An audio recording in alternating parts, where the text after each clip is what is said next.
गुरुर्ब्रह्मा गुरुर्विष्णू गुरुर्देवो महेश्वरा गुरु साक्षात परब्रह्म तस्मै श्री गुरवे नमः। श्री गणेश दत्त गुरुभ्यो नमः। परमपूज्य श्री रामकृष्ण सरस्वती स्वामी महाराजांना वंदन करून त्यांनी दिलेल्या मार्गदर्शनपर आशीर्वादांचे मी पठण करीत आहे। आचरण।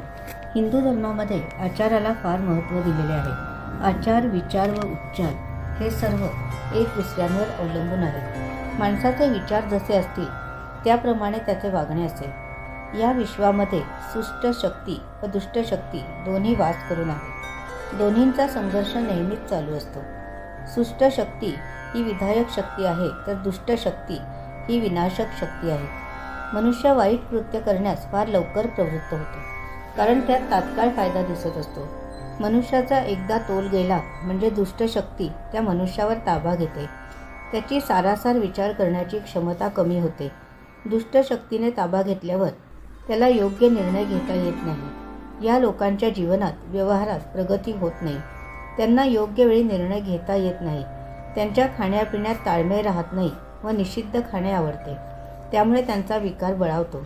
दुष्ट शक्तीपासून नेहमी लांब राहण्यासाठी किंवा त्यापासून कायमची मुक्ती मिळवण्यासाठी सतत ईश्वर स्मरण हा अत्यंत प्रभावी उपाय आहे। सतत नामस्मरणाने एक प्रकारच्या विधायक शक्ती लहरी निर्माण होऊन दुष्ट शक्तींची पकड कमी कमी होत जाते। मनुष्याच्या मनामध्ये चांगले विचार येऊ लागतात। चांगले विचार स्थिरावण्यासाठी चांगल्या आचरणाची आवश्यकता आहे। आचरण म्हणजे केवळ चांगले वागणे नव्हे, तर मनातले विचार देखील शुद्ध व सात्विक असणे होय। प्रत्येकाने आत्मपरीक्षण करावे। प्रत्येकाला स्वतःचे दोष लक्षात येतात व कळतातही। या दोषातून मुक्त होण्याचा सातत्याने विचार केला गेला पाहिजे व त्याप्रमाणे प्रयत्नाला लागले पाहिजे। चांगले आचार आणि विचार हे नेहमीच संस्काराधिष्ठित असतात। चांगल्या आचारांपासून दूर नेणारे कार्यक्रम पाहू नयेत।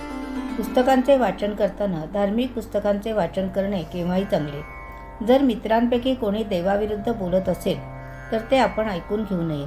तारतम्याने विचार करून योग्य मित्र निवडावेत व जवळ करावेत। नेहमी चांगल्या विचारांच्या मित्रांच्या संगतीत राहावे, म्हणजे वाईट गोष्टी ऐकण्याचा प्रसंग येणार नाही। व्यवहारातले वागणे नम्रतेचे असावे।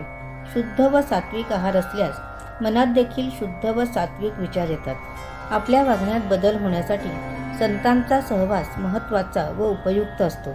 तुमच्या शुद्ध आचरणामुळे अथवा दृढ भाव निर्माण झाल्यामुळे तुमच्यावर ज्या वेळेला सद्गुरूंची कृपा होते, त्यावेळेला विरुद्ध विचारांच्या व्यक्ती तुमच्यापासून आपोआप दूर होतात व तुमच्या प्रगतीचा मार्ग सोपा होतो। दैनंदिन साधनेसाठीतील आजच्या या भागाचे पठण परमपूज्य श्री गुरुदेवांच्या चरणी सादर अर्पण। आजची ही पठण सेवा श्री गुरुदेवांच्या चरणी सादर अर्पण। श्री गुरुदेव दत्त।